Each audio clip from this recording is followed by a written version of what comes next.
ప్రస్తుతం వనస్థలిపురంలో ఉన్నటువంటి జయభవానీ నగర్లో ఉన్నాం. ఏదైతే ప్రభుత్వం ఆ మూసీ నది ప్రవాహక ప్రాంతంలో ఉన్నటువంటి ప్రజలను అక్కడ నుండి షిఫ్ట్ చేసి వాళ్ళను డబుల్ బెడ్రూమ్లకు షిఫ్ట్ చేస్తున్నామని చెప్తా ఉందో దాంట్లో భాగంగా ఇక్కడ ఈ ప్రాంతంలో ఏబిసి అని 3 బ్లాకులు ఉన్నాయి. 3 బ్లాకుల్లో దాదాపు 94 ఖాళీగా ఉన్నట్టు అధికారులు చెప్తా ఉన్నారు. ఇప్పటికైతే 32 మందిని ఇక్కడికి షిఫ్ట్ చేయడం జరిగింది. వాళ్ళకి కావాల్సిన సదుపాయాలు ఏవైతే ఉన్నాయో నీరు కావచ్చు, కరెంటు కావచ్చు, వాళ్ళు వచ్చేలోపే రెడీగా పెడుతున్నామని చెప్పేసి అధికారులు చెప్తా ఉన్నారు. అయితే నిన్న ఎవరైతే మొన్నటి రోజు నైట్ వచ్చి ఇక్కడికి రావడం జరిగిందో వాళ్లకు అన్ని వసతులు అయితే ఇక్కడ క్లియర్గా లేవని చెప్పేసి మేము వాటర్ కోసం ఇబ్బంది పడ్డామని చెప్పేసి వాళ్ళు చెప్పడం అయితే జరిగింది. దాని తర్వాత అధికారులపైకి ప్రభుత్వం నుండి ఒక మండిపాటు, అంటే ప్రభుత్వ అధికారులు కూడా ఇక్కడ ఏదైతే ఇన్ఛార్జ్గా ఉన్నటువంటి వాళ్ళు ఉన్నారో వాళ్ళ మీదకి ఫైర్ కావడం జరిగిందని చెప్తా ఉన్నారు. ఇప్పుడైతే అన్ని సదుపాయాలు వాళ్ళకు రెడీగా పెట్టామని చెప్తా ఉన్నారు. దాదాపు ఇంకా ఇక్కడ 62 ఇండ్లు ఈ 3 బ్లాకుల్లో కలిసి 62 ఇండ్లు ఖాళీగా ఉన్నట్లు వాళ్ళు చెప్తా ఉన్నారు. అయితే ఎవరైతే ఇక్కడ నుండి మూసీ నది నుండి ఇక్కడికి వస్తూ ఉన్నారో వాళ్ళకు ఇక్కడ వెంటనే ఇళ్ల తాళాలు ఇస్తూ అధికారులను నియమించారు. ఇక్కడ ఒక ఆర్డీఓ, ఎంఆర్ఓ, అలాగే ఏఈ అని చెప్పేసి కొంతమంది అధికారులు కూడా ఇక్కడ రెడీగా ఉన్నట్లు అధికారులు చెప్తా ఉన్నారు. వాళ్ళు ఎవరైతే ఇక్కడికి రాబోతున్నారో మూసీ ప్రాంత ప్రజలు ఎవరైతే వస్తూ ఉన్నారో వాళ్ళకు ఇక్కడ రూమ్లో ఉండి వాళ్ళకు రూమ్కి సంబంధించిన కీస్ కావచ్చు, దానికి సంబంధించిన డాక్యుమెంట్ కావచ్చు వాళ్ళ పేరు మీదకి వెంటనే చేస్తున్నామని చెప్పేసి అయితే వీళ్ళు చెప్తా ఉన్నారు.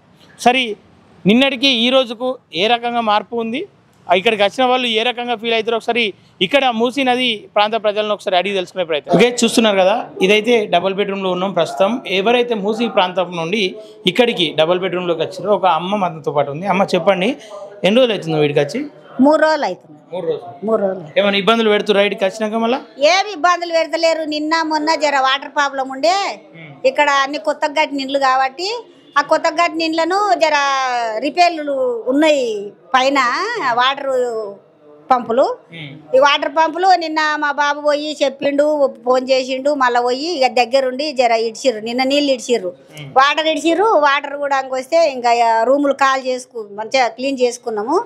రూములు క్లీన్ చేసుకొని ఇక ఉండము. ఇక పోవాలి, ప్రతి ఒక్కదానికైతే కిందికి పోవాలి. లిఫ్ట్ బంద్ అయినా కానీ మెట్ల పొంటి పోవాలి, ఇక మెట్ల పొంటి రావాలి.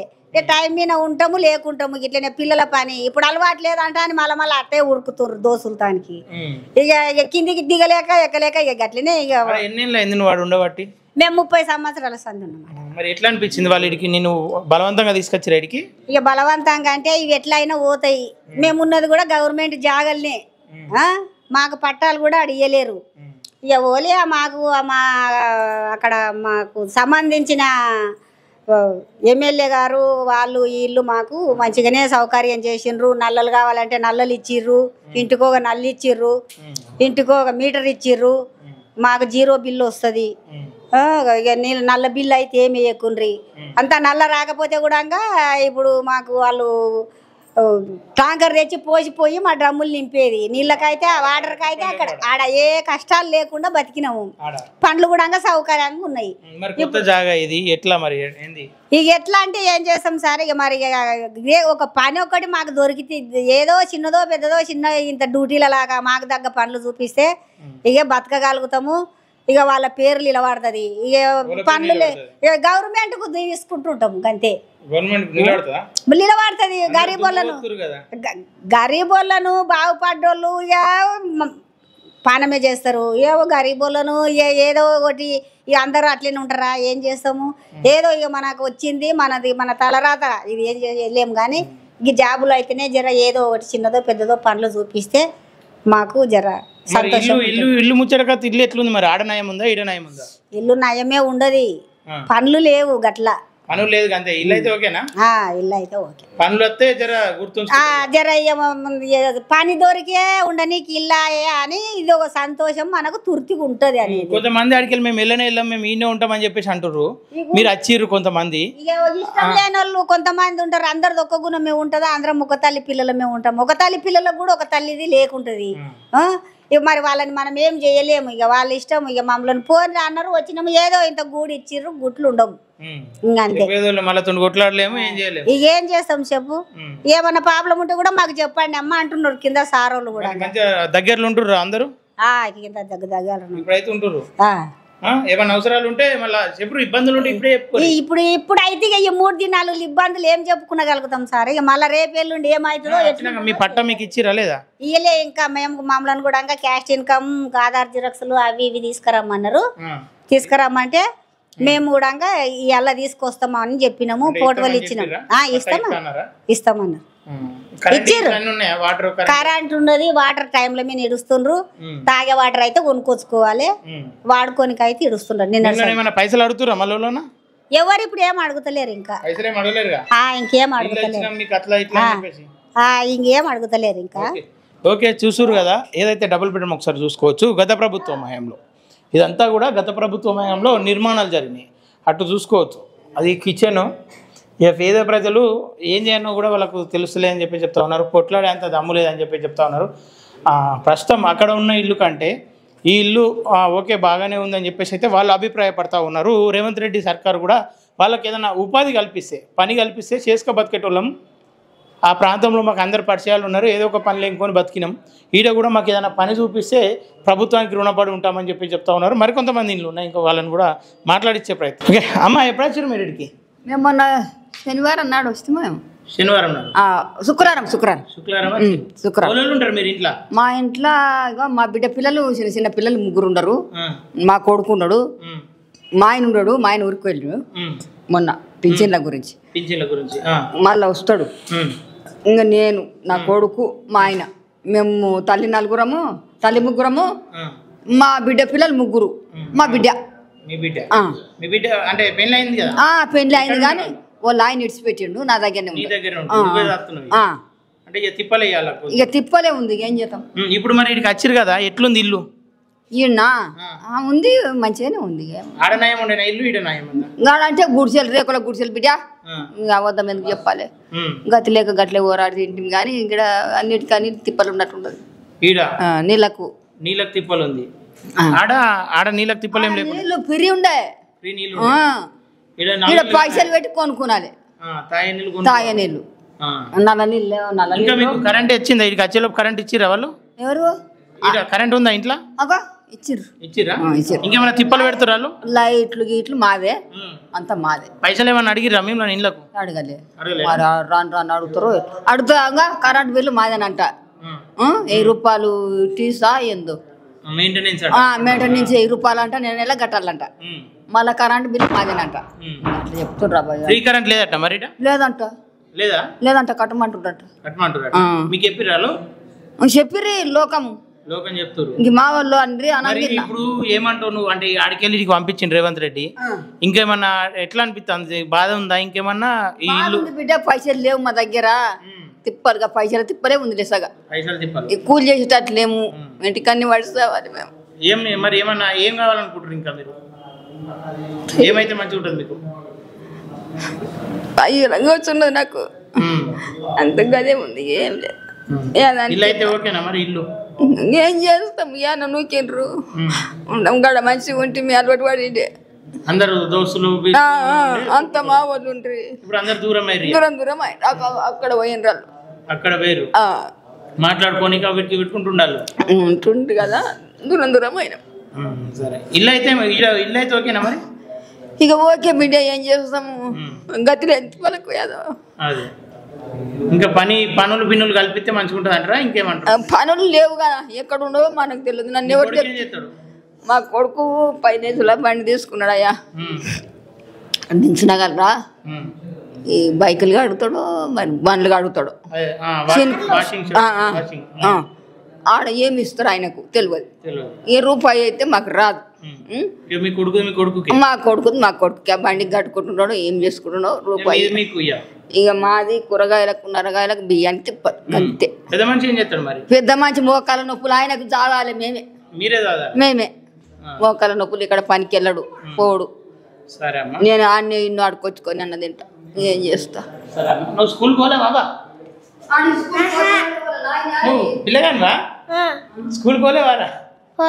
ఎందుకు జాయిన్ చేయలేరు? ఇంకా జాయిన్ చేయలే? ఎందుకు? అట్లా నడవదు మరి, పోవాలి స్కూల్కి. సరే, కూడా జర ఎట్లా అవుతుందో తెలుస్తలేదు. మరి వాళ్ళు కట్టుకుంటున్నారట మా వాళ్ళు వాళ్ళు గుడిసె వేసుకుంటున్నారట. మాది ఎందుకు వేసుకుంటారు వాళ్ళు గుడిసె? మేము 50 ఏళ్ళు అవుతుంది మేము వచ్చి అందరిని జమ్మని జక్కని అందరిని మేము పిలుచుకొని పోషించుకుంటే మమ్మల్ని ఇట్లా దూరం చేసిరు. చూడు ఇట్లా చేస్తురో లోకం. ఓకే, అంటే ఏదైతే వాళ్ళ అక్కడ ప్లేస్ కూడా ఉండేనంట, ప్లేస్కి ఏదన్నా కావాలని చెప్పేసి అనుకుంటా ఉన్నారు. ఆడ వేరే వాళ్ళు కూడా పోతుర్రు అని చెప్పేసి వీళ్ళకి వార్తలు వినిపిస్తూ ఉన్నాయంట. అట్లాంటి ఆ రోడ్డుకు ఉండే మాకు ఆ ప్రాంతంలో ప్లస్ ఈ maintenance charges, apartment maintenance charges అని చెప్పేసి 1000 రూపాయలు, కరెంట్ బిల్ ఎంత అవుతుందో ఆ కరెంట్ బిల్ కూడా ఇంత ఉంటుందని చెప్పి చెప్తా ఉన్నారంట. 0 కరెంట్ బిల్ ఇక్కడ లేదని చెప్పి చెప్తా ఉన్నారంట. వాటికి కూడా మాకు తిప్పలే అవుతుంది, మేము ఇంట్లో ఉండే ముసలోళ్ళము, మేము ఏం చేసుకోబోతాము, తిండికే గోస ఉందని చెప్పేసి అవ్వ చెప్తా ఉంది. సరే చూద్దాం, మరొక కుటుంబంతో మాట్లాడే ప్రయత్నం. ఎప్పుడు వచ్చారు? రాత్రి. ఎట్లా వాళ్ళే తీసుకొచ్చారు? వాళ్ళు నిన్న వచ్చారండి. నిన్న వచ్చి ఇంకా అన్నీ రాసుకొని ముద్ర వేసి వెళ్ళిపోమన్నారండి. మీరు వెళ్ళండి, మేము అక్కడ ఇస్తారు, వెళ్ళండి అని చెప్పారు. ఇంకా రాత్రి సడన్గా వచ్చేసాము. కొన్ని సామాన్లు తీసుకొచ్చుకున్నాం, కొన్ని సామాన్లు అక్కడే ఉన్నాయి. ఎందుకంటే అప్పటికప్పుడు పిల్లలకి ఇబ్బంది అవుతుందని మెయిన్ ఆలోచన చేసాము. మళ్ళీ రాత్రి నుంచి ఏమనుకున్నామంటే ఇది కూడా పోతుందని ఆ సామాన్ కూడా తెచ్చుకోవాలని ఆలోచన చేస్తున్నామండి. ఎంతమంది ఉంటారు మీరు? మేమా 4 మా అత్తయ్య కూడా ఉంటారు, కానీ మా అత్తయ్య కూడా దీనికోసం ప్రయత్నం చేస్తుంది. తను కూడా తనకి పోతే ఇక్కడే ఉంటుంది. మా అత్తయ్య కూడా ఉండాలి. అక్కడే పిల్లలకి మెయిన్ ఇబ్బంది. మేము ఇళ్ళల్లో పనులు చేసుకుంటామండి. రాత్రి పొద్దున వచ్చాము మేము, ఇంకా ఏమి వేసులుబాటు లేదు కదండి. అది ఇంకా పట్ట రాలేదు. పట్ట వస్తే ఏదైంది మేము ఫిక్స్ అయ్యి సామాన్ తెచ్చుకొని ఉండగలుగుతాం. పట్టాలు ఇస్తామని చెప్పారు. ఇక్కడ ఇంకా మీరు అంటే నిన్న ఈ రోజు పొద్దున నుండి ఇబ్బందులు పడ్డారా? ఇక్కడ ఏం లేదు, మాకేం ఇబ్బంది ఏం లేదు. ఇల్లు ఓకే, ఇల్లు బాగానే ఉంది. కానీ కొంచెం ఏంటంటే పిల్లలకి హాస్పిటల్ గురించి ఇట్లా 15 సంవత్సరాల నుంచి నా పెళ్ళైన దగ్గర నుంచి ఉన్నాము. వాళ్ళైతే ఎప్పటి నుంచో ఉన్నారు, మా హస్బెండ్ ఎప్పటి నుంచో ఉన్నారు. నా పెళ్ళై 15 సంవత్సరాలు అప్పటి నుంచి అక్కడే ఉన్నామండి. అది ఇప్పుడు మీ ఆయన ఏం చేస్తారు? కాంట్రాక్ట్ కిందట ఏదో చిన్న చిన్న పనులు చేయించుకుంటుంటాడు. ఇప్పుడు మీకు ఇంకా ఇక్కడ ఏదైనా కావాలని కోరుకుంటే గవర్నమెంట్ ఏం కోరుకుంటారు? పిల్లలు స్కూలు, హాస్పిటల్ ఇట్లా పనులు దొరికేటట్టు, మీకు పనులు కూడా దొరికేటట్టు. అవుట్ సోర్సింగ్ జాబ్లు ఇస్తే చేయడానికి సిద్ధంగా ఉన్నారా? అంటే జాబ్లు అంటే మా హస్బెండ్కి ఇస్తే చేస్తారండి. అతను చదువుకున్నాడు కాబట్టి చేసుకుంటాడు. ఓకే అమ్మా, చెప్పండి. ఎన్ని రోజులు అవుతుంది మీరు ఇక్కడికి వచ్చి? నిన్న నైట్ వచ్చామన్న 10 o'clock 8:30కి అట్లా అయింది. మాకు అలర్ట్ చేసింది ఆ నైటు. ఇప్పుడు ప్రెసెంట్ ఈ రోజే కాబట్టి మనకి ఏంది ఇంకా క్లియర్గా తెలియదు. కరెంటు ఏ ఉన్నా సరే ఇమీడియట్లీగా అడగంగానే అన్నీ వచ్చి చేసేసారు. ఇప్పుడు వాటర్ అనేది మనకి 6 o'clock నుంచి 9 వరకు మార్నింగ్ ఒక షిఫ్ట్ ఇస్తున్నారు. మళ్ళీ ఈవినింగ్ 4 నుంచి 7 వరకు వాటర్ ఇస్తున్నారు అన్న. అంటే ఎట్లా ఉంది అక్కడ? ఎట్లా ఉంటుండే మీకు ఇక్కడ? అక్కడ మేము Bhavaninagar, Dilsukhnagar back side Bhavaninagar road number 11లో మాకు మూసి దగ్గర ఉంటుండే ఇల్లు. అక్కడ మొత్తం దగ్గర 15 ఫ్యామిలీస్ దాకా ఉంటుండే. ఇప్పుడు ప్రెసెంట్ అక్కడ 14 ఇప్పుడు 4 మెంబర్స్ నుంచి ఒక 5 మెంబర్స్కి రూమ్స్ అయితే అలాట్ చేశారు. ఇంకొక 10 మెంబర్స్ ఉన్నారు. వాళ్ళకి కొంచెం దేవుళ్ళగా వాళ్ళకు కూడా రావాలనే ఉంది, మాకు కూడా వాళ్ళు కూడా రావాలనే ఉంది. ఇప్పుడు ఒకటేసారి అన్నీ క్లియర్ చేయాలంటే అందరికి ఇవ్వాలంటే ఉండాలి కదా ఇక్కడ రూమ్స్ అనేది. ఇవన్నీ అలర్ట్ చేస్తున్నారు కాబట్టి ఎట్లా అనిపిస్తుంది? అక్కడ బెటర్ ఉండేనా లేదంటే ఇక్కడ రూమ్? ఇప్పుడు ఒకటన్నా, ఇప్పుడు ఏదైనా ఎక్కడి నుంచి అయినా సరే ఇప్పుడు మనం అదే ఏరియాలో దగ్గర పుట్టి పెరిగిందంతా అదే ఏరియా. అక్కడి నుంచి రావాలంటే ఎవరికైనా బాధే ఉంటుంది. ఏందనంటే ఇప్పుడు ప్రజెంట్ ఇప్పుడు అక్కడ మూసి ఏ టైం ఎట్లుంటుంది అనే సిచ్యువేషన్ అనేది తెలియదు. ఇప్పుడు వాళ్ళు చేసేది కూడా కరెక్టే. ఒక సైడ్ మైనస్ ఉండొచ్చు, ఒక సైడ్ ప్లస్ ఉంటుంది. ఇప్పుడు ఎవరిని మనం తప్పనలేము. ఇప్పుడు అక్కడ హెవీ వాటర్ వచ్చినాయనుకో, కూలిపోయినాయి అనుకో, అప్పుడు మనం బాధపడాలి. ఇప్పుడు అట్లా అని చెప్పి వాళ్ళు చేస్తున్నారు కాబట్టి ఇంకా వాళ్ళు ఒక ప్లస్ పాయింటే. ఇప్పుడు ఒక సైడ్ ప్లస్ ఉంది, ఒక సైడ్ మైనస్ అనేది ఉంటుంది. ప్రభుత్వం మీ మీద కక్ష కట్టిందని చెప్పేసి చెప్తా ఉన్నారు. లేదన్న, ఇప్పుడు చెరువులలో కట్టుకునేవి అనేది చేసేదనేది రైట్ అన్న. ఇప్పుడు మూసి దగ్గర కాలువలు ఉన్నాయి చూసారా, అక్కడ వరకు ఎవరెవరు ఉన్నారు వాళ్ళందరికీ రూమ్స్ అవన్నీ అలర్ట్ చేసేసి ఇస్తే మాత్రం మంచిదన్న. ఇప్పుడు స్లమ్ ఏరియాలో ఉంటాయి కాబట్టి కొంచెం ప్రాబ్లం ఉంటారు, వాళ్ళకి ఉంటారు కాబట్టి వాళ్ళకి కూడా ఇల్లు ఇట్లాంటివి అలర్ట్ చేస్తే మంచిదే కదా. అక్కడ ఏం చెప్తా ఉన్నారంటే, మేము గత కొన్ని ఏళ్ళుగా ఇక్కడ ఉంటున్నాం, ఇక్కడ నుండి ఎందుకు ఖాళీ చేయాలి, గతంలో మాకు ఎలాంటి ఆపద జరగలేదు, ఇప్పుడు ఆపద జరుగుతుందని మీరు ఎట్లా చెప్తా ఉన్నారు? ఈ డెవలప్మెంట్ ఓన్ కోసం చేస్తున్నాం, మా కోసం కాదు కదా అని చెప్పి చెప్తా ఉన్నారు. ఇప్పుడు ఒకటన్నా, ఇప్పుడు ఒక్కొక్కరు ఒక్కొక్కటి అంటుంటారన్న. అప్పుడు ఒక్కొక్కరికి ఏమేమి ఇబ్బందులు ఉన్నాయో మనకు తెలియదు. మేము 30 సంవత్సరాల నుంచి అక్కడనే ఉన్నాం కదా. మాకు ఎప్పుడైతే ప్రజెంట్ మేము 30 సంవత్సరాల నుంచి అక్కడ ఉన్నాము. ఇప్పటిదాకా ఇంతవరకు ఏమీ కాలేదు. ఇప్పుడు ఫ్యూచర్, ఇప్పుడు జనరేషన్ మారుతుంది కదన్న, ఏ మూమెంట్ ఎట్లా ఉండొచ్చు అనేది తెలియదు కదన్న. నీకు తెలియదు, నాకు తెలియదు. ఇప్పుడు ఆయన రేవంత్ అన్న గారు ఇప్పుడు ఏంటంటే ఇప్పుడు మంచి కొందరికి మంచి చేస్తున్నారు, కొంచెం చెడు అవుతుందని ఎవరికైనా బాధే ఉంటుంది. ఇప్పుడు కోట్లు కొనేటోళ్ళు ఒకటేసారి కూలు కొడితే ఎవరికైనా బాధే. ఇప్పుడు మేము ఇన్ని సంవత్సరాల నుంచి ఉన్నాం. ఇప్పుడు మేము కూడా దగ్గర 50,000 60,000 పెట్టి కట్టుకొని ఉన్నాం. ఇప్పుడు మాకు తప్పలేదు కదన్న. ఇప్పుడు వాళ్ళు చెప్పినట్టు మనం వినాలి. ఇప్పుడు సామాను అవన్నీ అన్నీ ఒకటేసారి కూల కొట్టేసి ఏమవుతుంది అన్న? అప్పుడు సామాను పోతుంది, అది పోతుంది. ఇప్పుడు మేడం వచ్చారు, కలెక్టర్ మేడం ఎవరు వచ్చారు, మాలతి మేడం వచ్చారు, చెప్పారు ఇప్పుడు మీరు ఇమీడియట్లీ వెళ్తానంటే ఇమీడియట్లీ మీకు అలర్ట్ చేస్తామని ఉన్నారు. అలర్ట్ చేశారు. మేము వచ్చాము ఈరోజు నిన్న నైట్ వచ్చాము. ఈరోజు వాటరు మేము సామాను అవన్నీ ఫుడ్ ఏం తినలేదు, మొత్తం అలసిపోయినాము. ఇంకేమో అమ్మమ్మ ఇంట్లోకి వెళ్ళి తినేసి ఈరోజు మార్నింగ్ వచ్చాము. వాటరు వచ్చి ఇంకా ఇప్పుడు పట్టుకొని ఇవన్నీ క్లీన్ చేసుకొని ఇవన్నీ చేసుకుందామని రెడీగా ఉన్నామన్న. అంటే జాబ్ ఉండే అన్న. ఇప్పుడు మమ్మీ వాళ్ళు అక్కడ, డాడీ మేస్త్రి పని చేస్తాడు, మమ్మీ చిన్న నెలలో పని చేసుకుంటుంటారు. నేను నార్మల్గా ఈ ఆదిగొండ షోరూంలో ఇన్సూరెన్స్గా చేసుకుంటుంటాను. అదన్న లేదన్న మనకి అన్న. ఇప్పుడు దిల్షనా నుంచి వలసలపురం అంటే ఎక్కువ ఒక 5-10 మినిట్స్ అన్న. ఓవరాల్గా అయితే మాకు నియర్ బై వచ్చింది కాబట్టి సంతోషంగా ఉన్నాం. అదే దూరం వస్తే పరిస్థితి ఏంది? ఇప్పుడు మేడం వాళ్ళు ఏం చెప్పారు, ఇమీడియట్లీ మీరు వెళ్తే మీకు వలసలపురంలో దొరుకుతుంది అని చెప్పి అన్నారు. ఇమీడియట్లీ చేశారు, అలర్ట్ చేశారు, వచ్చాం. ఇప్పుడు ప్రెజెంట్ అయితే ఇప్పుడు 1 డేనో కాబట్టి మనం వచ్చింది ఏందనే ఇప్పుడు ముందు మనకి ఐడియా ఉంటుంది ఏంటంటే. ఫైనల్ ఒక క్వశ్చన్ అన్నా నిన్ను, అంటే ఎడ్యుకేటెడ్ కాబట్టి అడుగుతా ఉన్నా. ఏదైతే రేవంత్ రెడ్డి మూసీని ప్రక్షాళన చేస్తా అని చెప్పేసి అంటుండో, డెవలప్ చేస్తూ అంటుండో, దానివల్ల మీరు ఇబ్బంది పడుతూ ఉన్నారా లేదంటే సపోర్ట్ చేస్తూ ఉన్నారా? కరెక్ట్ అన్న. ఇప్పుడు రేవంత్ రెడ్డి అన్న మంచి చేస్తున్నాడు, చెడు చేస్తున్నాడు ఇంకా క్లియర్గా మనకు తెలియదు కదన్న. తెలియనప్పుడు మనం ఏమి జడ్జ్ చేస్తాము? ఏదైతే అంశం ఉందో ప్రక్షాళన డెవలప్మెంట్ అని చెప్పేసి అంశం గొప్పదా? అయ్యే తెలియనప్పుడు మనం మాట్లాడి వేస్ట్ కదన్న. ఇప్పుడు రేవంత్ అన్న చేసేది ప్లస్ ఉండొచ్చు, మైనస్ ఉండొచ్చు అనేది అది నువ్వు జడ్జ్ చేయలేవు, నేను జడ్జ్ చేయలేను. ఇప్పుడు అక్కడ నెక్స్ట్ మొత్తం అవన్నీ క్లియర్ అయినాక ఎంత టైం పడుతుంది అనేది ఎవరికి తెలియదు కదన్న. అది జరిగింది. ఓకే.